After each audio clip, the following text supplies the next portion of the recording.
नमस्कार।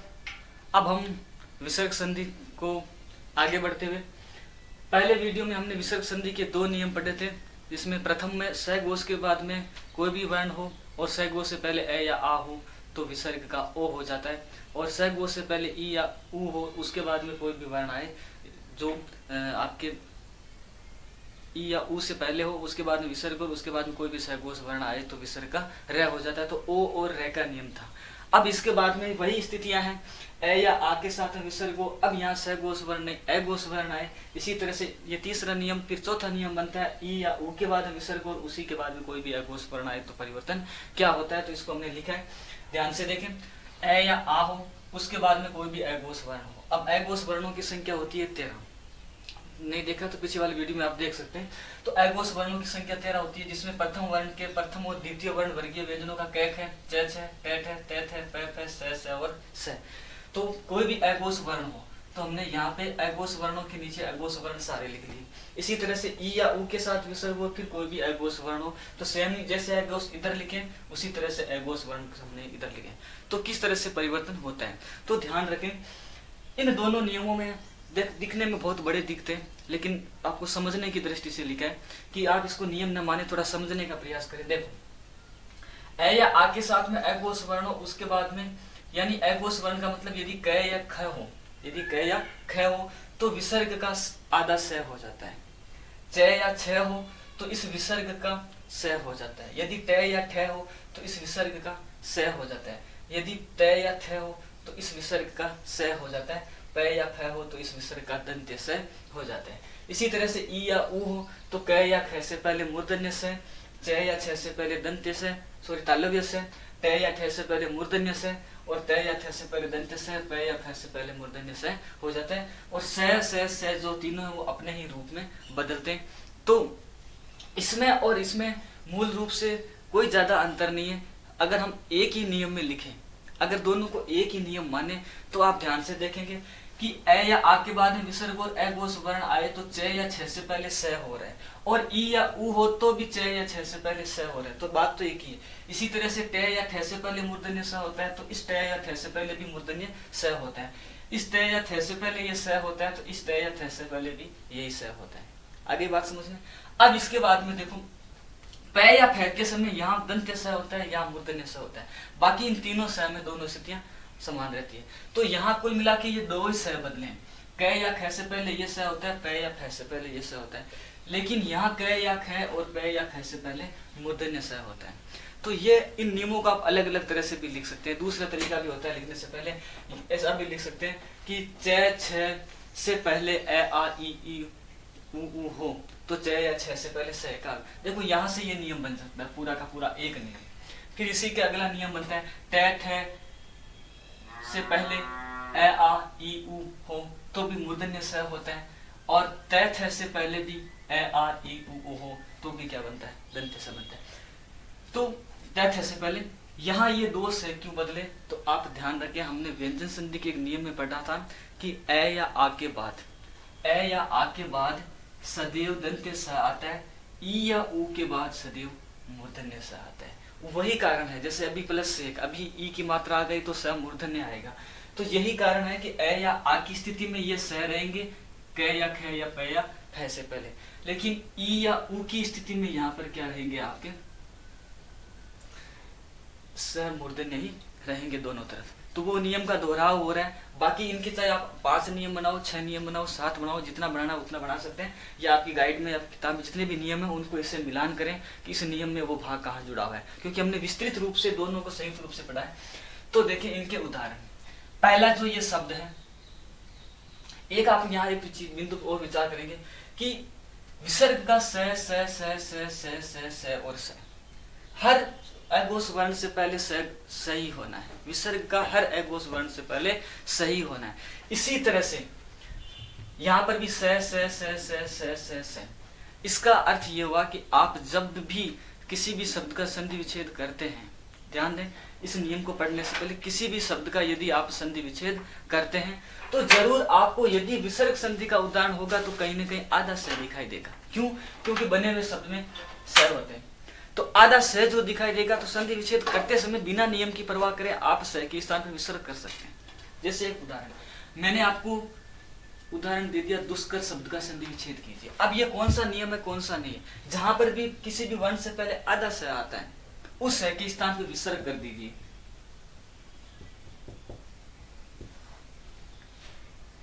क्योंकि हर स्थिति में सही हो रहा है, तो ये तो कंफर्म है कि ये जो स बनते हैं तीनों ये बनते विसर्ग से ही है। तो ये चीज आपके बहुत अच्छे से समझ में आनी चाहिए कि आपको बिना नियम की, अगर शब्द का पद दिया हो, कई बार स्थिति ऐसी होती है कि भाई दिए हुए शब्द में कैसे पता चलता है कि इसमें विसर्ग संधि है या कौन सा नियम लगाएं या कैसे लगाएं, तो वहां ध्यान रखें इन दोनों नियमों का सारांश एक ही है। जहां पर भी आपको आधा स हो, जैसे आपको शब्द दे दिया गया परस्पर शब्द का संधि विच्छेद, अब इस नियम में कौन सा कहाँ है, लेकिन ये चीज समझ में आ गई, आधा स हमेशा विसर्ग से बनता है और सीधा संधि विच्छेद कर देंगे पर प्लस पर, है ना। तो जैसे कई ऐसे शब्द हम उदाहरण ले रहे हैं एक, तो आप सबसे पहले यहाँ से शुरुआत करें। उदाहरण बहुत कम लिखेंगे, समझने का प्रयास ज्यादा करेंगे। पहला उदाहरण यहीं से ले लिया, जैसे ये शब्द आ गया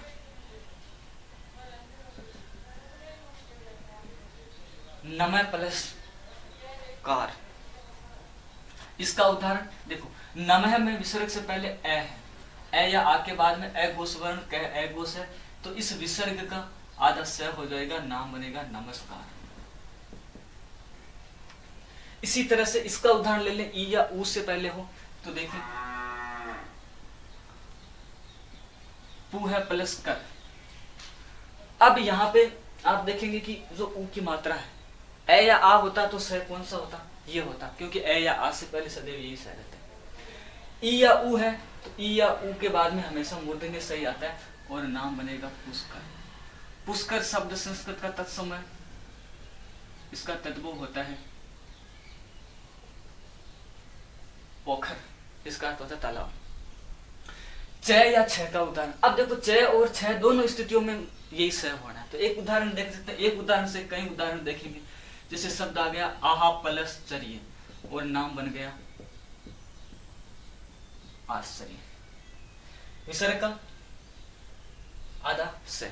इसी तरह से ये लिख सकते हैं आप निह प्लस चिंत और नाम बनेगा निश्चिंत। तय या ठ, है ना, तय या ठ, तो दोनों स्थितियों में क्या रहेगा, सही रहेगा। हाँ, व्यंजन संधि में इसका एक कुछ शब्दों के विशिष्ट संधि विच्छेद किए जाते हैं। जैसे ऐसा आप मान सकते हैं जहां स और ठ, यहाँ इस संधि में उदाहरण बहुत कम मिलते हैं। व्यंजन संधि में एक नियम होता है कि जहाँ स और ठ होता है उसका संधि विच्छेद करते समय स और ठ हो जाता है, इसको विशेष रूप से ध्यान रखें। जहाँ स और ठ होता है उसका संधि विच्छेद करते समय स और ठ। जैसे आपको अगर निष्ठा शब्द का संधि विच्छेद करना होता है तो आप नी प्लस स्था करेंगे और ये किसका उदाहरण हो जाएगा, आपका व्यंजन संधि। तो ये जो उदाहरण है, जैसे इस उदाहरण ज्यादातर आपको मिलेंगे उदाहरण व्यंजन संधि, कुछ उदाहरण यहाँ मिलते हैं जैसे धनु प्लस टंकार और धनुष टंकार। इसी तरह से स, जैसे नाम आ गया तय और थ हो तो नमः प्लस ते नमस्ते। अब यहाँ ए या आ हो, ई या ऊ हो, है ना, कई उदाहरण हो सकते हैं। जैसे आपके मान लीजिए आपको उदाहरण दे दिया गया कि प और फ का दे दिया गया, तो प या फ के उदाहरण में आप देखेंगे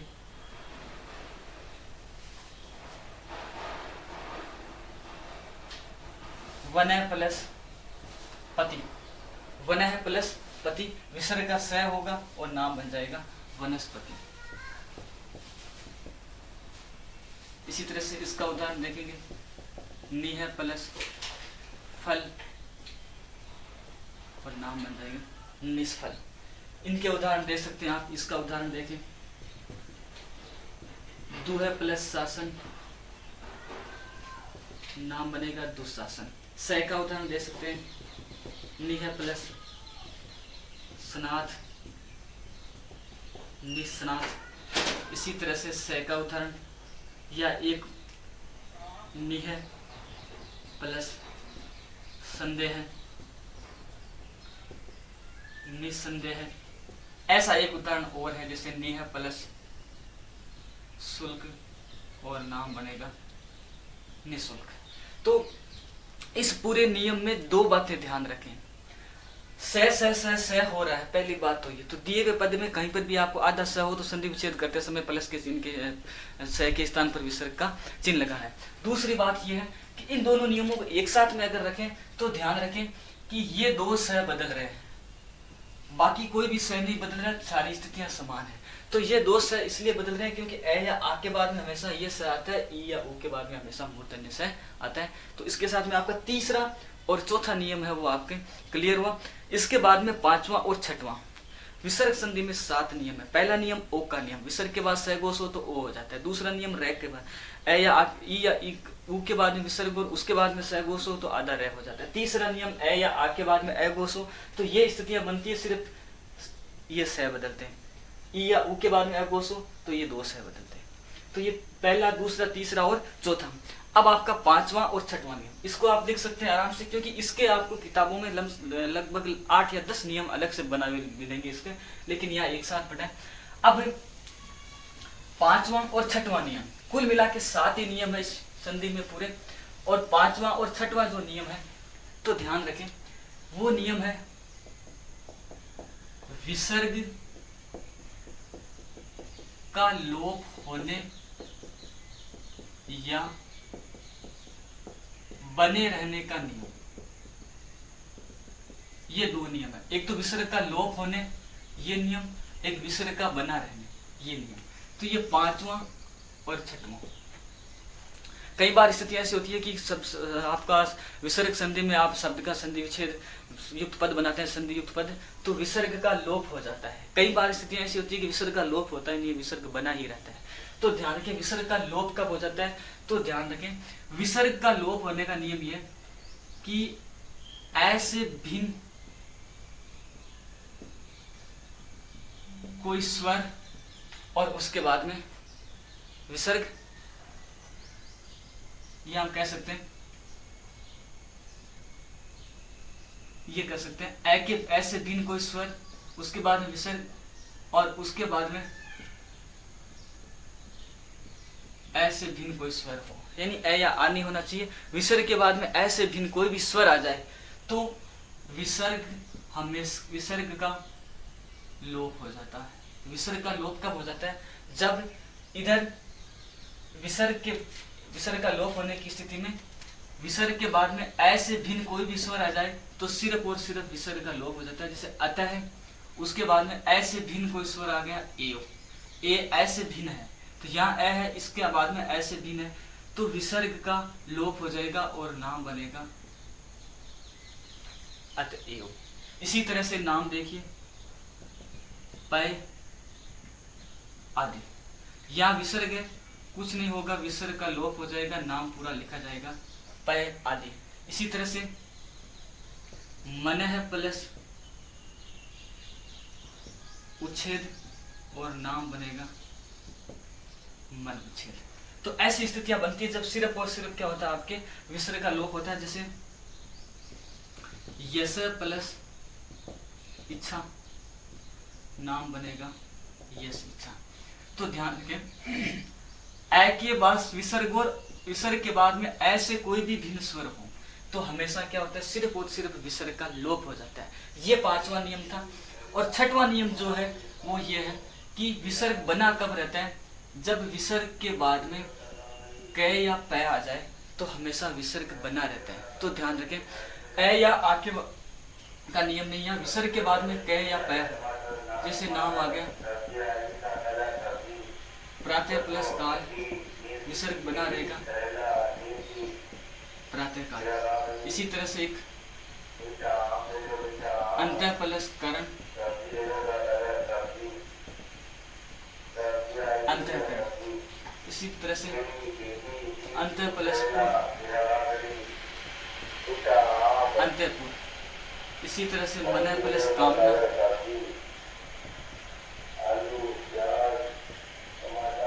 मन प्लस कामना का क्या हो गया, मन कामना। इसी तरह से आपके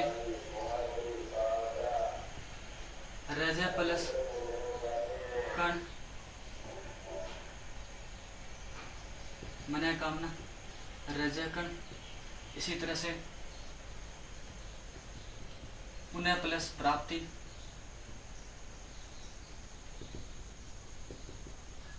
पुनः प्राप्ति, इसी तरह से एक शब्द है आपका पय प्लस पान, पय पान।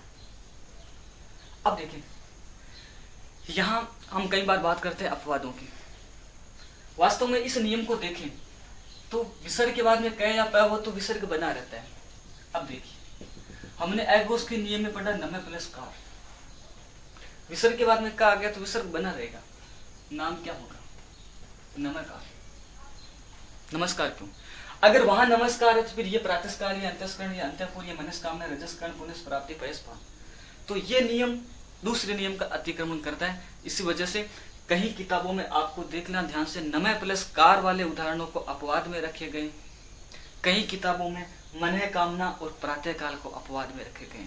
वास्तव में दोनों ही अपवाद नहीं है, दोनों ही अपने अपने स्थान पर नियमों का पालन करते हैं। अपवाद का अर्थ होता है कि जहां एक या दो उदाहरण मिलते हो, यहाँ लगभग 10-10 उदाहरण, 15-15 उदाहरण एक एक नियम के अलग अलग मिल रहे हैं, तो वास्तव में ये अपवाद नहीं है। हाँ, बताया गया कई किताबों में, जैसे आप खुद देख लेना, नमः प्लस कार को कई किताबों में अपवाद दिखा दिया, मनः प्लस कामना को कई किताबों में मनोकामना करके अपवाद दिखा दिया गया, या आप कह सकते हैं कि प्रातः प्लस काल वाले उदाहरणों को अगर इस नियम को नहीं मानेंगे, उस नियम को मानेंगे अघोष वाले को, तो ये क्या हो गया? अपवाद हो गया। इनको मानेंगे तो वो अपवाद, लेकिन दोनों ही अपने अपने स्थानों पर सही है। तो ये पांचवा और छठवां नियम इस संधि का। अब देखें आप आखिरी नियम, छठवें नियम, विसर्ग के बाद में क या प हो तो विसर्ग बना रहता है। आखिरी नियम देखिए इस विसर्ग संधि का, सातवां नियम और आखिरी नियम, छोटा ई के साथ में विसर्ग हो, उसके बाद में रै से शुरू होने वाला शब्द,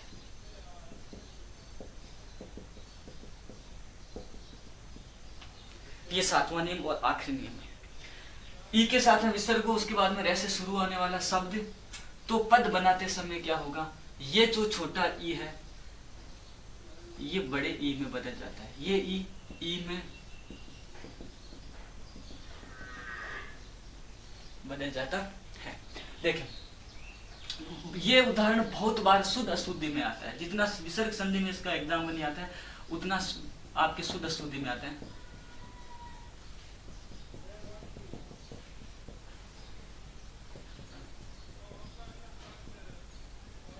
नी प्लस रव, नी प्लस रस, नी प्लस रंध्र, नी प्लस रोज, इतने उदाहरण बहुत है। अब इसमें क्या होगा? नी है प्लस रव, ये रव है, ख नहीं है रव, तो विसर्ग से पहले ई हो छोटा, उसके बाद में रै से शुरू होने वाला शब्द हो, तो ये छोटा ई बड़े ई में, लघु ई दीर्घ ई में बदल जाता है, तो इसका जो शब्द बनेगा वो बनेगा नीरव। अब शुद्ध अशुद्धि में नीरव और नीरव, ये उदाहरण है ना। इसी तरह से नी है प्लस रस, तो छोटा ई है बड़े ई में बदलेगा नीरस, ये शुद्ध होगा, लेकिन शुद्ध अशुद्धि में ये शब्द भी दिया जाता है नीरस और नीरस, तो शुद्ध कौन सा होता है? नीरस। इसी तरह से नी है प्लस रंध्र, निरंध्र, निरंध्र का अर्थ क्या होता है? छेद, शरीर के तो छोटे छोटे जहां से पसीना आता है और छोटे छोटे छेद होते हैं उनको बोलते हैं निरंध्र। इसके बाद में नी है प्लस रुज और नाम बनेगा निरुज। निरुज का अर्थ क्या होता है? निरुज का विलोम शब्द होता है रुग्ण, तो निरुज का अर्थ क्या होता है? निरुज का विलोम शब्द रुग्ण होता है। निरुज का अर्थ होता है स्वस्थ और रुग्ण का अर्थ होता है बीमार, लेकिन ध्यान रखिए स्वस्थ का विलोम शब्द बीमार होगा, निरुज का विलोम शब्द रुग्ण होगा।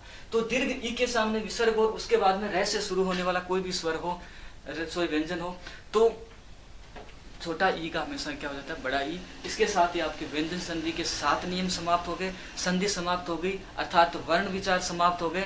अब आपके अगले बिंदु में हम शुरू करेंगे, बहुत ही महत्वपूर्ण और इंटरेस्टिंग टॉपिक होगा शब्द विचार। धन्यवाद।